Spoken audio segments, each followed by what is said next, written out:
नमस्कार दोस्तों, आज हम इस वीडियो में आपके साथ डिस्कस करेंगे रीमर टर्मिनोलॉजी के बारे में। तो सबसे पहले ये जानते हैं कि रीमर होता क्या है, किस पर्पज़ के लिए इसका इस्तेमाल करते हैं। रीमर अगर आप डायग्राम में देखें, ये आपको अलग अलग टाइप के रीमर दिखाई दे रहे हैं। और रीमर को बनाने के लिए हम जिस मटेरियल का यूज़ करते हैं वो कार्बन टूल स्टील हो सकता है, HSS हाई स्पीड स्टील हो सकता है। और रीमर का इस्तेमाल हम जो ड्रिलिंग मशीन है, इसका जो ड्रिल चक है, इसमें इसको इंसर्ट किया जाता है। और इसके अतिरिक्त हम इसे लेथ मशीन का जो टेल स्ट्रोक होता है उसमें इसको इंसर्ट करते हैं। अब बात करते हैं कि रीमर का इस्तेमाल क्यों किया जाता है। जब हम किसी भी वर्कपीस में होल बनाते हैं, ड्रिल बिट के इस्तेमाल से ड्रिलिंग ऑपरेशन को परफॉर्म करके जो होल हम बनाते हैं वो होल हमें एग्जैक्ट साइज़ का नहीं मिलता। और एग्जैक्ट साइज़ के होल को प्रोड्यूस करने के लिए होल को पहले अंडर साइज ड्रिल बिट की मदद से प्रोड्यूस किया जाता है, उसके बाद रीमर की मदद से एग्जैक्ट साइज़ का होल प्रोड्यूस किया जाता है एक मल्टीपल एज कटिंग टूल के इस्तेमाल से, जिसे हम रीमर कहते हैं। और एक प्रकार से होल को फिनिशिंग देने के लिए भी इसका इस्तेमाल किया जाता है। और जो रीमर है ये हम हैंड रीमर का भी इस्तेमाल कर सकते हैं, मशीन रीमर का इस्तेमाल कर सकते हैं। जो हैंड रीमर है उसे हम टैप रेंच में उसको होल्ड करके फिर हम होल की फिनिशिंग या एग्जैक्ट साइज़ का होल बनाते हैं। और जो बाई मशीनिंग करते हैं उस केस में रीमर को हम ड्रिल चक में या फिर टेल स्ट्रोक इत्यादि में इसको माउंट किया जाता है। अब बात करते हैं कि जो रीमर है उसकी जो टर्मिनोलॉजी है, उसमें जो अलग अलग टर्म्स हम यूज़ करते हैं वो कौन कौन सी होती हैं, उनका पर्टिकुलर रोल क्या रहता है रीमर के केस में। तो ये जो डायग्राम आपको नज़र आ रहा है ये रीमर का डायग्राम है। यहाँ पर नंबर ऑफ़ आपको टर्म्स आपको नज़र आ रही हैं, एक बार इसको हम रीड कर लेते हैं। ये स्क्वायर टैंग है, रिसेस है, सैंक है, cutter sweep, overall length, land और ब्लेड, फ्लूट लेंथ या body, cutting lip, chamfer length या एंगल ऑफ चैम्फर। तो अब बात करते हैं कि वन बाय वन सभी टर्म्स के बारे में आपके साथ डिस्कस करेंगे। तो सबसे पहले बात करते हैं सैंक। ये जो सैंक है एक प्रकार से ये रीमर का ड्राइविंग एंड होता है, जिसे हम ड्रिल चक में या टेल स्ट्रोक में इस पार्ट को माउंट किया जाता है। और ये सैंक पैरेलल भी हो सकता है और टेपर भी हो सकता है। और टेपर इसलिए करते हैं ताकि हम इसे ईजिली इसको होल्ड कर सकें। इसके अतिरिक्त अगर हम बात करें, यहाँ पर जो स्क्वायर टैंग है एक प्रकार से जो हमारा जो बैक एंड होता है सैंक का वो एक ड्राइविंग स्क्वायर होता है, स्क्वायर की फॉर्म में होता है। उसके बाद है बॉडी। अगर हम बात करें सैंक के बाद जो मेन पार्ट आपको नज़र आ रहा है जिसे हमने नाम दिया है फ्लूट लेंथ या बॉडी। फ्लूट लेंथ का नाम इसलिए दिया है क्योंकि ये वो पार्ट होता है रीमर का जिस पार्ट पर फ्लूट बनाई जाती हैं। और इस पे जो फ्लूट होंगी वो पैरेलल भी हो सकती हैं और हेलिकल भी हो सकती हैं। एक प्रकार से पैरेलल ग्रूव हो सकता है या फिर हेलिकल ग्रूव हो सकता है। अगर आप ये जो डायग्राम आपको नज़र आ रहा है यहाँ ये पैरेलल ग्रूव इसमें दिए गए हैं, हेलिकल ग्रूव इसमें दिए गए हैं। तो इस प्रकार से अगर हम देखें जो फ्लूट हम प्रोवाइड करते हैं रीमर के बॉडी पर, वो बेसिकली उसका पर्पज़ ये रहता है कि जब भी हम होल की फिनिशिंग करते हैं या एग्जैक्ट साइज़ का होल हमें अचीव करना है तो उस केस में जब वर्कपीस से मटेरियल को रिमूव किया जाता है तो ये जो स्ट्रेट या जो हेलिकल ग्रूव्स होते हैं इनके थ्रू जो मटेरियल है वो चिप्स की फॉर्म में बाहर निकलता है।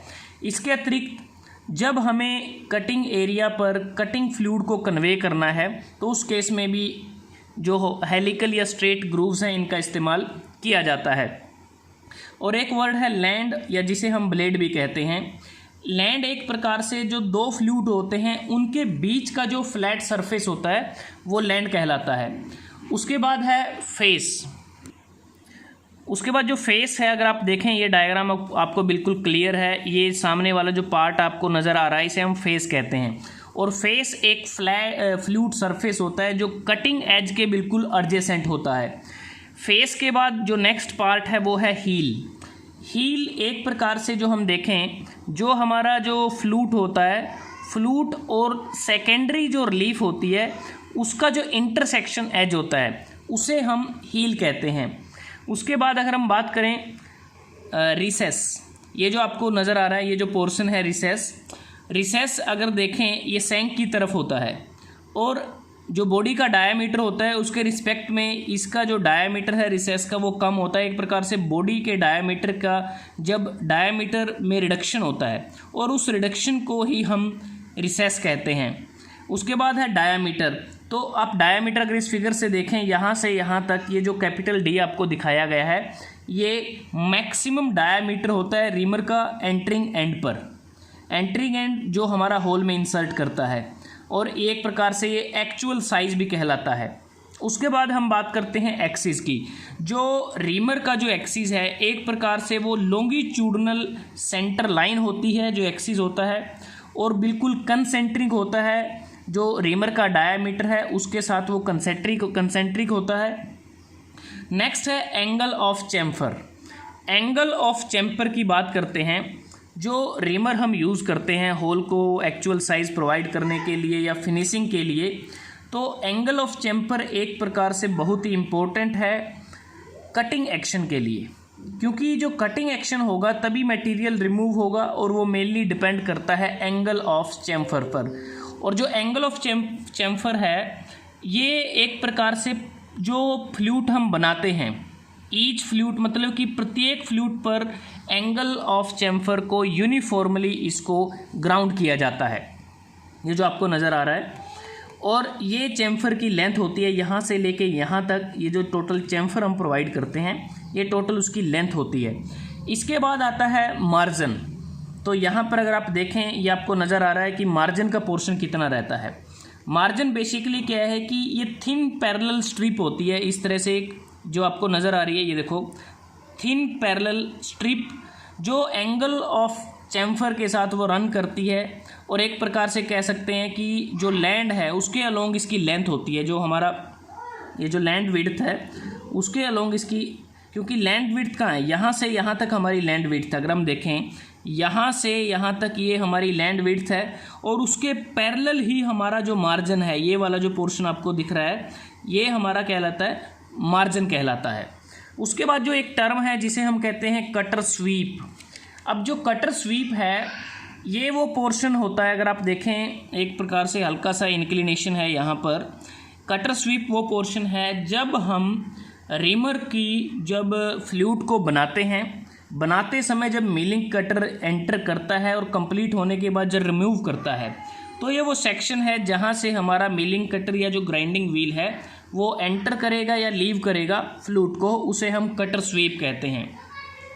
उसके बाद है ओवरऑल लेंथ। यहाँ से यहाँ तक दोनों जो एक्सट्रीम एंड है, इस एंड से लेकर इस एंड तक दोनों एंड के बीच की जो टोटल लेंथ है रीमर की उसे हम ओवरऑल लेंथ कहते हैं।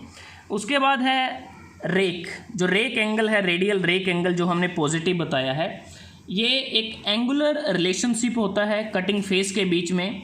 जब हम कटिंग फेस पर किसी भी पॉइंट पर टेंजेंट ड्रा करते हैं और उसके रिस्पेक्ट में जो भी एंगल बनता है उसे हम रेक एंगल कहते हैं। और उसके बाद है चैम्फर रिलीफ एंगल और चैम्फर रिलीफ। तो ये जो चैम्फर रिलीफ है ये एक्सियल रिलीफ होता है जो चैम्फर ऑफ द रीमर होता है। अगर हम देखें ये हमारी जो चैम्फर लेंथ है और ये जो चैम्फर रिलीफ है, तो यहाँ पर क्या है कि ये एक्सियल रिलीफ होता है।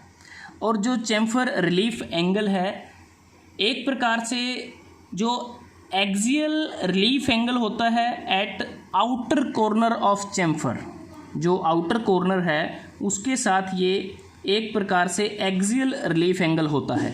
तो दोस्तों आज हमने इस वीडियो में आपके साथ डिस्कस किया रीमर हम किस पर्पज़ के लिए यूज़ करते हैं और रीमर की जो टर्मिनोलॉजी में जो भी टर्म्स यूज़ की जाती हैं वो कौन कौन सी हैं, कैसे उसको हम रीमर पर दर्शाते हैं, रीमर का मटेरियल क्या होता है, कैसे रीमर को माउंट किया जाता है। तो अगर आपको ये वीडियो अच्छा लगा आप इसको लाइक कर सकते हैं, शेयर कर सकते हैं अपने दोस्तों के साथ, स्टूडेंट्स के साथ। जल्दी हाजिर होते हैं एक नए वीडियो के साथ, तब तक के लिए धन्यवाद। आपका दिन शुभ रहे।